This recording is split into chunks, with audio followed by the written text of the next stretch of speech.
আমাদের এলাকার চাচা শাহজাহান, সে অনেক পুরাতন জিনিস, অনেক পুরাতন কয়েন, তারপরে রাজাদের থালা বাসন, তারপরে পুরনো হ্যারিকেন, অনেক ঐতিহ্যবাহী জিনিস আগে যেগুলো এখন পাওয়া যায় না, সেগুলা এখনো সংগ্রহ করে রাখছে শখের বশে। এটার নাম হচ্ছে বাঁশি। এটা 1885 সালে তৈরি। এই লাইটটা দেখেন, আগেকার মানুষ অন্ধকারের ভিতরে আলোকিত ভাবে নিয়ে চলতো। আমি আজকে আপনাদের দেখানোর জন্য চলে এসেছি একজন সাইকেল মিস্ত্রি তার শখের জিনিসপত্র, পুরনো জিনিসপত্র যেগুলো রাজা বাদশারা ব্যবহার করে থাকতেন, সেই জিনিসপত্রগুলো সে রথে রথে সাজিয়ে রেখেছে। 200 বছরের পুরনো জিনিস সহ বহু যেগুলো কালের গর্ভে হারিয়ে গেছে। আজকে আমি সেগুলো দেখানোর জন্য আমি এখন যাব শাহজাহান কবিরের কাছে। এটার নাম হচ্ছে বাঁশি। এটা 1885 সালে তৈরি। এটা বহুত পুরনো দিনের লোক, তারা এই বাঁশি বাজিয়ে নিজের শখ বিলাসতা পূর্ণ করতো। দেখেন এখানে শাল আছে, আপনারা জম করে দেখেন। 1885, অর্থাৎ বহুত অনেক দিন বয়স হয়েছে। এই লাইটটা দেখেন, আগেকার মানুষ অন্ধকারের ভিতরে আলোকিত ভাবে নিয়ে চলতো। এই যে লাইট এখনো ধরে রেখেছি, এটা ভিতরে। সেই সাথে আমি আরো একটা শখের বিষয় জানাবো দর্শক বন্ধুগণ। এই যে আপনারা খুব পরিচিত সর্বপ্রথম মোবাইল এই আমাদের দেশে এই মোবাইলটা আসছে। এই দেখেন নোকিয়া সেট। এটা অনেকে কথা বলেছেন, এটা 10 টাকা মিনিটে। সেই আগেকার স্মৃতি এখনো তুলে ধরে রেখেছি। প্রিয় দর্শক, এই জিনিসটার নাম হচ্ছে হক্কা। সবচেয়ে দামি একটা জিনিস দেখাচ্ছি। এটার নাম আমার এই এলাকার ভিতরে পানের আজি বলে পরিচিত। অন্য অন্য এলাকায় কি তা জানি না। দেখেন আমার পূর্বপুরুষরা যারা এইগুলো ব্যবহার করতো, দেখেন তারা কত দামি লোক ছিল। দেখেন এর ভিতরে ভিতরে পান রাখতো, এর দিন পার করে দিত, কিন্তু পানটা নষ্ট হতো না। এই যে দেখেন, তারপরেও দেখেন আমি তো পান খাই না, আমি বেশি কিছু বলতে পারছি না। দেখেন এর ভিতরে মানে মশলা রাখার একটা অনেক রকম জিনিসপত্র।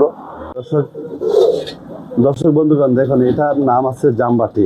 এটা বহুত পুরোনো দিনে যারা প্রভাবশালী ছিল এখানে খাবার রেখে রাখতো, এবং এই যে এই প্লেটগুলো খাবার খেত। দেখেন তারা কত এই যত্ন করে, কত এইসব বহুত দিন ধরে রাখছে। এতদিন বয়স হয়ে গেছে, তারপরেও দেখেন এখনো আর কোনো ক্ষয় নেই। অনেকে বলে কাঁচা পয়সা, আসলে এটা রূপার পয়সা। এটার বয়স 195 বছর বয়স। আমার মুখের কথা না রেখে সাল তারিখ আছে, আপনারা জুম করে দেখুন।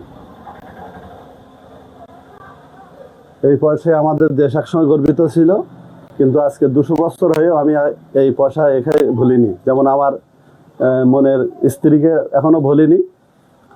আর আমি এই পুরনো স্মৃতিগুলো এখনো ধরে রেখেছি, তার সেই ভালোবাসার স্মৃতি হিসেবে।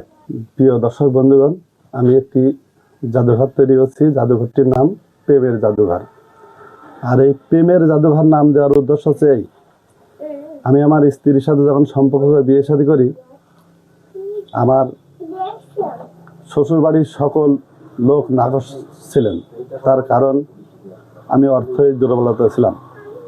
তো আজ আল্লাহ তাআলার রহমতে, ময়মুরব্বীদের দোয়ায়, আমার স্ত্রীর সততায় আজ আমি গাড়ি বাড়ি জমি জায়গা সবই করেছি, এবং সেই সাথে আমার স্ত্রীর সকল বিলাসিতা আশা আমি তার স্বর্ণ অলঙ্কার দিয়ে পূর্ণ করেছি। তাই আমার এই প্রেমের সাক্ষ্য প্রমাণ হিসেবে আজ আমি আমার প্রেমের জাদুঘরের শত শত বছর পূর্বের আগের জিনিস আমি রেখে দিয়েছি। আমাদের বাজারে শাহজাহান, সে একটা মিস্ত্রি, পুরোনো জিনিসপত্র কেনে। তার আগের আমলে জিনিসপত্র বহুত কিছু, তার কাঁসা, তারপরে রাজা বাচ্চাদের জিনিসপত্র, যেসব হুকো টুকো বিভিন্ন জিনিস তার দোকানে আছে।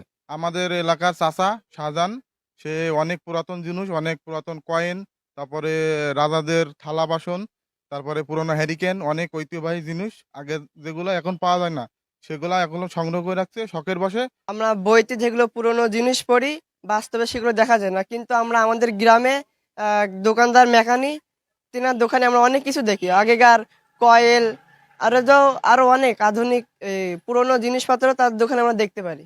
আমাদের স্থানীয় বাজারেরই একজন সাইকেল মেকানিক আমাদের শাহজাহান ভাই। গ্রামীণ বাংলার যে ঐতিহ্য, প্রাচীন আমলের রাজা বাদশাদের এবং গ্রামীণ বাংলার যে ঐতিহ্য পণ্য বা জিনিসপত্র মানুষজন ব্যবহার করত, কৃষিকাজে ব্যবহৃত যন্ত্রাংশ সহ মানুষের সংসারী জীবনের যেই পুরাতন জিনিসপত্র, সেগুলো সব তিনি তার সংগ্রহশালায় সেই দোকানেই সুন্দরভাবে সাজিয়ে রেখেছে। তার এই সাজিয়ে রাখা দেখতে এ আমাদের উপজেলা সহ জেলা থেকেও মানুষজন আসে মাঝে মাঝে। আমাদের স্থানীয় মানুষের অনেক ভালো লাগে, তার এই সংগ্রহশালায় আসলে আমরা পুরাতন বিভিন্ন জিনিসপত্র দেখতে পাই।